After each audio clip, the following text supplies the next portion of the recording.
Hey there, welcome back to the Two-Stroke Turbo channel. Welcome back to Stella the shop dog, who is in my lap once again, wanting to be pet and have her eyes scratched and her chin scratched. And let's check her teeth. Oh, they look so good. She likes to be in my lap, right underfoot at all times. That's what a good shop dog does. If only I could put a wrench into her paw. She's got no thumbs, so what are you gonna do? Oh, just take an old nap there, Stella. Thanks for the introduction. Sweet little doggy. Okay, Stella, as well as her owner, are getting very interested in taking this little Berkeley 328 SE for a drive. I can't believe you guys aren't getting tired of progress videos on this car, but yet another day has passed and it looks like we haven't done anything, but we have. A lot of little things, and I'm going to go through those. One thing that was bothering me was, well, there's a couple, but we're looking at the engine compartment here, and specifically the steering. We're going to get a little technical here. So this is your steering column, which goes to your steering box, and before, the whole box would wiggle, like it would rotate back and forth.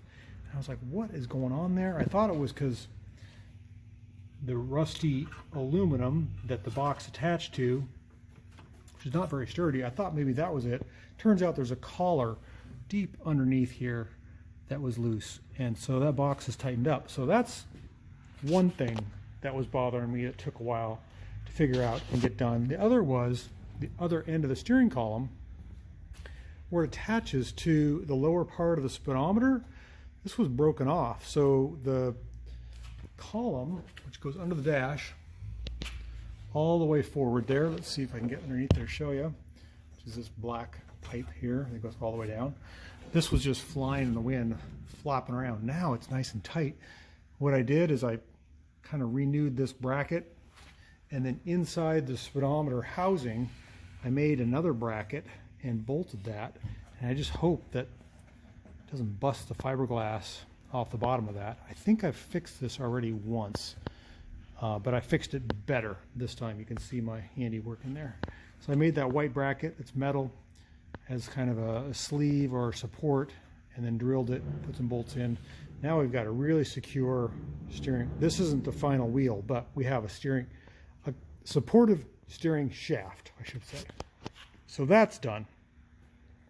The next thing we started doing was cleaning out the front. We've got to replace these rusty girders.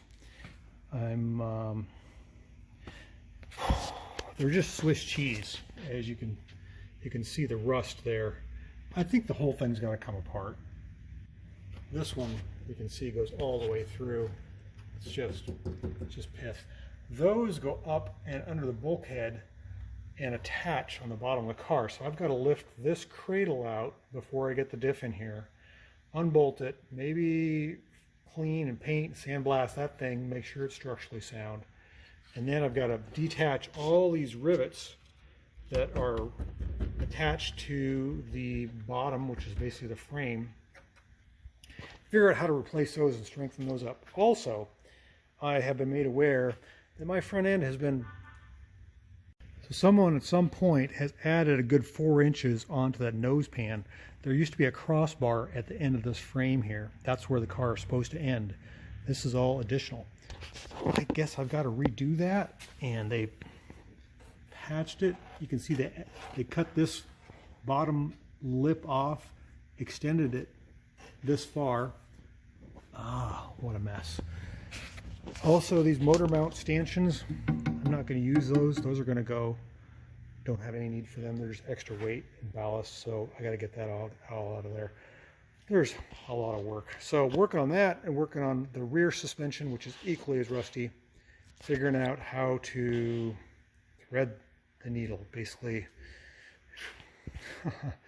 Work on my belly button through my nostril is what I'm thinking. I got to figure out how to get all that apart. So that's the next big thing. There's going to be a lot more videos on this project car, and I guess maybe I am oblivious to how much work this car really needed, but that's just the way it goes. I can always make myself feel better by giving my dog a little scratch on the head.